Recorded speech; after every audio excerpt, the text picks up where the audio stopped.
क्या महाभारत में atomic war हुई थी या वेदों में सच में एडवांस्ड हवाई जहाज़ों के डिज़ाइन छिपे हैं? इंटरनेट पर अक्सर ऐसी बातें सुनने को मिल जाती हैं, लेकिन सवाल ये है कि इसमें सच्चाई कितनी है और कितनी सिर्फ आज की कल्पना।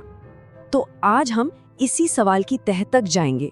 एक तरफ है सनसनीखेज मिथक और दूसरी तरफ है इतिहास की वो सच्ची उपलब्धियां जो शायद इन मिथकों से कहीं ज्यादा हैरान करने वाली हैं। तो चलिए शुरू करते हैं ये पड़ताल और देखते हैं कि जब हम आज की कहानियों को पुराने तथ्यों से अलग करते हैं तो हकीकत कल्पना से कितनी ज्यादा दिलचस्प निकलती है। तो सबसे पहले बात करते हैं उस मिथ की जो शायद सबसे ज्यादा पॉपुलर है, विमान यानी प्राचीन भारत की उड़ने वाली मशीनें।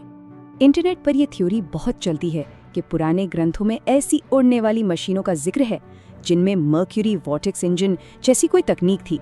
सुनने में तो बिल्कुल किसी साइंस फिक्शन फिल्म जैसा लगता है ना?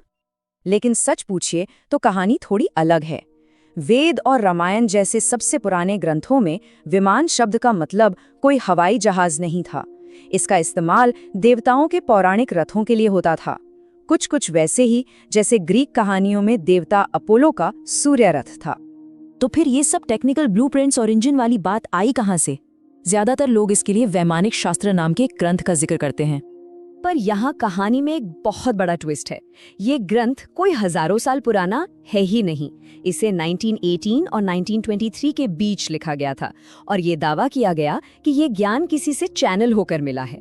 और सोचिए, ये पहली बार छपा 1952 में। मतलब ये कोई प्राचीन दस्तावेज तो बिल्कुल नहीं है। और मजे की बात सुनिए, जब 1974 में इंडियन इंस्टीट्यूट ऑफ साइंस के वैज्ञानिकों ने इसके डिजाइन्स की जांच की तो उनका सीधा साधा निष्कर्ष था, ये मशीनें तो उड़ ही नहीं सकती।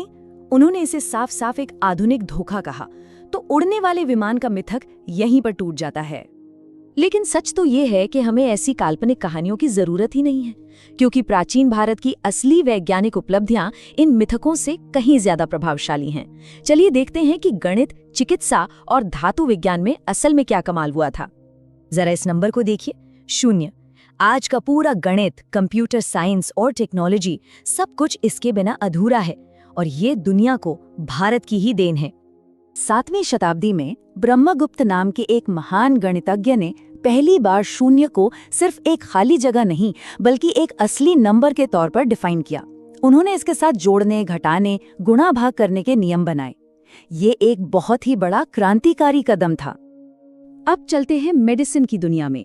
क्या कोई सोच सकता है कि आज से लगभग 2600 साल पहले सुश्रुत संहिता नाम की एक किताब में राइनोप्लास्टी यानी नाक की प्लास्टिक सर्जरी की पूरी प्रक्रिया बताई गई थी? इस किताब में माथे से स्किन का एक टुकड़ा लेकर उसे नई नाक की शक्ल देने की तकनीक समझाई गई थी, जिसे फोरहेड फ्लैप कहते हैं। और हैरानी की बात यह है कि ये बेसिक तकनीक आज भी मॉडर्न प्लास्टिक सर्जन्स इस्तेमाल करते हैं। अब इस नंबर पर गौर कीजिए, 1600 साल। ये दिल्ली के मशहूर लौह स्तंभ यानी आयरन पिलर की उम्र है।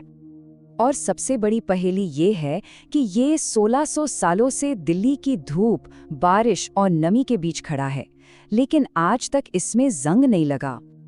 तो इसका राज क्या है? कोई जादू नहीं, बल्कि कमाल का विज्ञान। उस दौर के मेटोलॉजिस्ट ने जो लोहा इस्तेमाल किया उसमें जानबूझकर फास्फोरस की मात्रा ज्यादा रखी गई थी। इसी वजह से समय के साथ पिलर के ऊपर मिसवाइट नाम की एक पतली प्रोटेक्टिव लेयर बन गई जो उसे आज तक जंग से बचा रही है। ये है असली एडवांस टेक्नोलॉजी। तो ये तो हुई तकनीक की बात, लेकिन इन आविष्कारों के पीछे जो लोग थे उनका समाज कैसा था? चलिए अब प्राचीन भारत के समाज से जुड़ी कुछ आम धारणाओं को भी समझते हैं।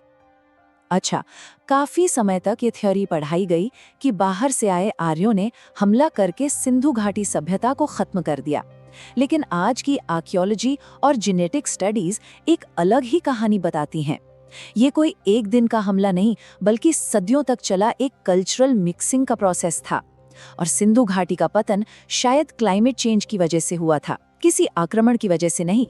इसी तरह जाति व्यवस्था को लेकर ये धारणा है कि ये हमेशा से ही इतनी कठोर थी, लेकिन प्राचीन काल में वर्ण व्यवस्था काफी लचीली हुआ करती थी। आज जो जन्म पर आधारित कठोर सिस्टम हम देखते हैं वो धीरे धीरे बाद में बना और ब्रिटिश राज में खासकर 1901 की जनगणना के बाद इसे और भी ज्यादा पक्का कर दिया गया। तो हमने मिथकों को देखा और हकीकत को भी परखा, विज्ञान से लेकर समाज तक की असली तस्वीर देखी। तो सवाल ये उठता है कि इन सब का मतलब क्या है? हमें मिथकों की जगह हकीकत पर ध्यान क्यों देना चाहिए? देखिए, बात सीधी सी है। जब हम अपना ध्यान हवाई जहाज़ों और एटम बम जैसी काल्पनिक कहानियों पर लगाते हैं, तो हम अनजाने में उन असली जीनियस लोगों और उनकी सच्ची उपलब्धियों को नज़रअंदाज कर देते हैं। सोचिए, सिंधु घाटी के लोगों ने 4000 साल पहले दुनिया का पहला अर्बन सैनिटेशन सिस्टम बनाया था, जिसमें ढकी हुई नालियां और प्राइवेट बाथरूम थे। भारतीय विचारकों ने ग्रीक लोगों से भी सदियों पहले लॉजिक और एटम के सिद्धांत दिए। ये है असली विरासत। तो आखिर में बस एक सवाल बचता है, एक महान विरासत क्या होती है? मनगढ़ंत साइंस फिक्शन कहानियां, या फिर वो असली इंसानी दिमाग और मेहनत जिसने सच में दुनिया को हमेशा के लिए बदल दिया? इस पर सोचिएगा जरूर।